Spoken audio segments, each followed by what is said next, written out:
Hi friends, welcome to today's Prayer Wednesday video. Thank you for joining in. Thank you for setting aside the time to intentionally pray week in and week out. I think this is video number 6 or number 7, somewhere in there. And it has just been such a delight to know that we as a church body are specifically coming together in this way each and every week.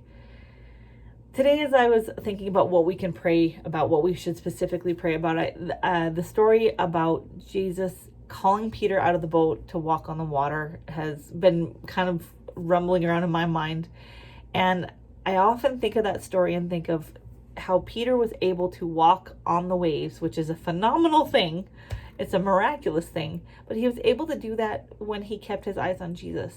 But as soon as he turned his eyes on himself and his insignificance and inability, as soon as he saw the waves and he felt the wind and heard the loudness of everything going on around him, he had a hard time. He started sinking and he started to not believe. And I think for so many of us that is just part of what our experience has been as well. We might not be able to recognize it in the same way, but when we keep our eyes focused on ourselves and all the distractions around us, it is really easy to sink. It's really easy to not be able to stand each and every day. But so I'm inviting us to pray specifically for our church, for our fellow brothers and sisters in Christ, for ourselves, and really for God's church as a whole, that we would be able to keep our eyes fixed on Jesus.